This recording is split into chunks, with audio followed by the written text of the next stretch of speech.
আসসালামু আলাইকুম, টেক ইন্ডিউজের পক্ষ থেকে সবাইকে সালাম ও শুভেচ্ছা। এটা হচ্ছে সিম্ফনি D11 মডেলের একটা ফোন। সিম্ফনি এটা নিয়ে এসেছে মোটামুটি 10 দিন আগে। এই ফোনটা মার্কেটে লঞ্চ হয়েছে, তো আমরা তখনই কিনেছি, বাট এই ফোনটা রিভিউ করতে একটু সময় লাগে গেল, কারণ আমরা অন্য একটু কাজে বা অন্য ফোন নিয়ে ব্যস্ত আছিলাম।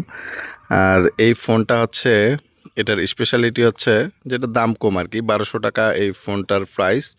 এবং এটাতে আপনি বরাবরের মতো স্যামসং যে নতুন ফোনগুলো বাজারে নিয়ে আসতেছে, বাটন ফোনগুলো, সেগুলো হচ্ছে যে আপনার 2000 ফোন বুক আপনার সেভ করা যাচ্ছে, অর্থাৎ 2000 নাম্বার আপনি সেভ করতে পারবেন। তো আপনি যদি একটা সেকেন্ডারি ফোন খুঁজে থাকেন, একটা বাটন মোবাইল যদি আপনি কিনতে চান, সেটা হতে পারে আপনার জন্য বা আপনার পরিবারের কাউকে আপনি দিতে চান, সেই ক্ষেত্রে আপনি অনায়াসে স্যামসংয়ের বাটন ফোনগুলো দেখতে পারেন, কারণ এই বাটন ফোনগুলো নোকিয়ার মতোই লাস্টিং করে। এটাই হচ্ছে এর সবথেকে বড় অ্যাডভান্টেজ। তো কথাবার্তা বেশি না বাড়িয়ে আমরা যেটি করব এখন, সেটি হচ্ছে যে চলুন আমরা এই ফোনটির আনবক্সিং এবং রিভিউটা একটু দেখে নেওয়ার চেষ্টা করি। এই হচ্ছে স্যামসংয়ের D11 মডেলের। এটা হচ্ছে ফোনটার সামনের দিক এবং এটা হচ্ছে পিছনের দিক। এখানে মূলত আমরা একটু আনবক্সিং করি। এখানে একটু কাটে নেই।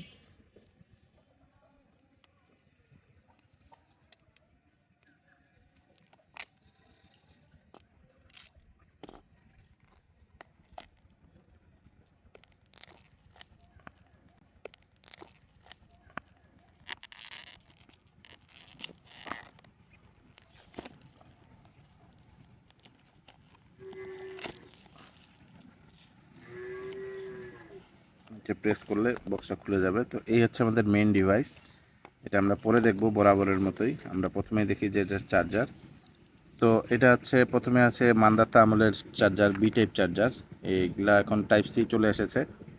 আপনার একটু আগে ভাগেই বলি যে আপনি যদি আমাদের প্রথম কথাবার্তা শুনে থাকেন, আমাদের চ্যানেলটি সাবস্ক্রাইব করে সাপোর্ট করে বলতেছি। তো আপনারা আর দেখতেছেন যেটা হচ্ছে এর চার্জার অ্যাডাপ্টার। তারপরে হচ্ছে ওয়ারেন্টি কার্ড। তারপরে আছে ওয়ারেন্টি কার্ড। এটা আপনার দরকার নাই, কারণ এটা সিম লাগালেই ফোন ওয়ারেন্টি অ্যাক্টিভ হয়ে যায়। তারপরে হচ্ছে এই যে ব্যাটারি। এটা যেহেতু 1000 মিলিঅ্যাম্পিয়ারের ব্যাটারি, এটা একবারে ছোট্ট একবারে ব্যাটারি। এটা হচ্ছে 1000 মিলিঅ্যাম্পিয়ারের ব্যাটারি। হচ্ছে মেইন ডিভাইস। এটা আমরা একটু খুলে দেখি। এখানে হচ্ছে মেইন ডিভাইস। তো ফোনের উপরে হচ্ছে ডিসপ্লে। এটা হচ্ছে 2.4 ইঞ্চির ডিসপ্লে।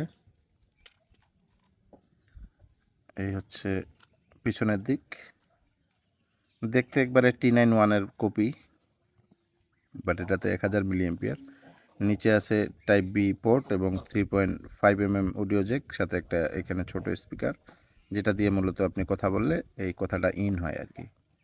এখানে একটা স্পিকার যেটা কানে লাগানো থাকে। আর উপরের দিকে আছে একটা মাত্র টর্চ। তো আমরা এখন এটা খুলি। প্লাস্টিক বডি এটা, মানে খুব একটা ওয়েট না, আবার ফোনটা যে একবারে খুব টেকসই হবে তাও না, কারণ প্লাস্টিক বডি আর কীরকম হবে। এখানে একটা স্পিকার আছে, এখানে একটা ডিজিটাল ক্যামেরা আছে। এখন আমরা একটু চালু করি এটা।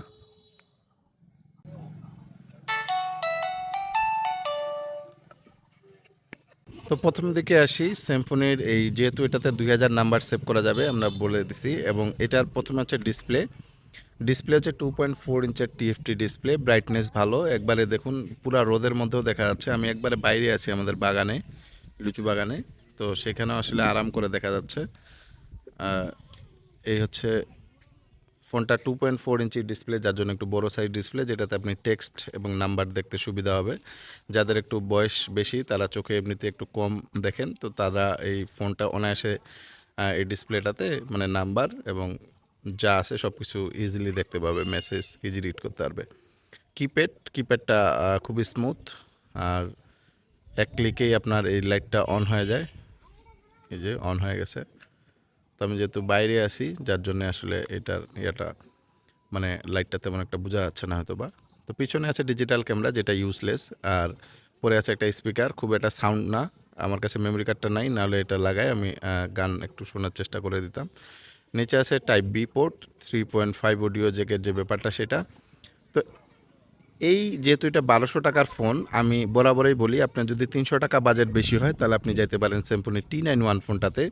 ওই ফোনটা আমার কাছে বেস্ট মনে হয়েছে, কারণ এটার থেকে ওটা একটু ডিসপ্লেও বড়, ওটা 2.8 ইঞ্চের একটা TFT ডিসপ্লে, সাথে ওটাতে টাইপ সি পোর্ট আছে এবং 1500 মিলিঅ্যাম্পিয়ারের ব্যাটারি আছে। তো এটা কি করছে 1200 টাকায় টাইপ বি পোর্ট দিছে, 500 মিলিঅ্যাম্পিয়ার ব্যাটারি কম আছে এবং ডিসপ্লে সাইজও ছোট। আর যেহেতু এটা 1000 মিলিঅ্যাম্পিয়ারের ব্যাটারি, এটা নর্মাল ইউজে আপনার যেটা করবে সেটা হচ্ছে নর্মাল ইউজে আপনি এটার খুব একটা বেশি মানে পাবেন না, ব্যাকআপ পাবেন না। 2 থেকে 3 দিন অনায়াসে আবার ব্যাকআপ যাবে, কিন্তু মাল্টিমিডিয়া ইউজে আপনি একদিন ব্যাকআপ নেওয়াটা একটু কঠিন হয়ে যাবে, যেহেতু আপনি গান টান শোনেন। যেহেতু এটা আপনার আবার অডিও ভিডিও সাপোর্টেড আর কি, মানে multimedia supported. 32 GB memory card support করে এটা সর্বোচ্চ। আর এটা আরেকটা বিষয় হচ্ছে যে এই ফোনে ম্যাশ স্টোরেজ আছে, মানে ইউএসবি ম্যাশ যে ব্যাপারটা সেটা আছে আর কি, মানে হচ্ছে ডাটা কেবল দিয়ে আপনি কম্পিউটারে কানেক্ট করে সাথে ডাটা ফাইল ট্রান্সফার করতে পারবেন। এটা ক্যামেরা আছে, ক্যামেরা দিয়ে আপনি ছবি তুলতে পারবেন, এটা তো বলতেছি, বাট এই ছবি কতটা কার্যকরী আপনারা ভালো করেই জানেন, 2026-27 সালে আসে। আর কল লক আছে, অটো কল রেকর্ড আছে, আপনি চাইলে এটাতে অটো কল রেকর্ড করতে পারবেন। জিপিআরএস আছে, অর্থাৎ এই ফোনে আপনি ইন্টারনেট ব্রাউজ করতে পারবেন। এমনিতে যদি টুকটাক কি বলে আপনার ফেসবুক ব্রাউজ করার ইচ্ছা হয়, যদিও এটা কোনো কাজের না, জাস্ট শুধু এই অপশনটা রাখছে যেন বুড়াবৃদ্ধ লোকগুলা ভুল করে আপনার এই ফোনটা প্রেস করে যেন কিছু টাকা নষ্ট করে আর কি, এই হচ্ছে ব্যাপার। দেন আছে এখানে স্যামসুংয়ের এটা বিষয় বলি, এখানে এখানে হটলাইন নাম্বার আছে, এরা টোটাল এখানে দেয় নেই, D91 যে ব্যাপারটা সেটা দেয় নেই। এই যে video player, audio player, FM radio চলে। এখন FM রেডিও কে শোনে না শোনে, তবে এটাতে FM রেডিও আপনার কোনো হেডফোন ছাড়া এটাতে আপনি চালাতে পারবেন। তো আপনার যদি একটা 1200 টাকার মধ্যে মোবাইলের দরকার হয় সেই ক্ষেত্রে আপনি দেখতে পারেন। আর যদি মনে হয় 300 টাকা বাজেট বেশি আছে তাহলে T91 দেখতে পারেন। আর যদি বাজেট একটু কম থাকে তাহলে A021 মানে A21 যেটা, সেই ফোনটাও দেখতে পারেন। এই হচ্ছে বিষয়। তো আশা করি এই ওভারভিউটা আপনার ভালো লেগেছে। যদি ভালো লাগে তাহলে লাইক করবেন, কোনো কিছু জানাতে লিখতে ভুলবেন না আমাদের কমেন্ট সেকশনে। দেখা হবে পরবর্তী একটা ভিডিওতে। সে পর্যন্ত ভালো থাকুন, সুস্থ থাকুন, আল্লাহ হাফেজ।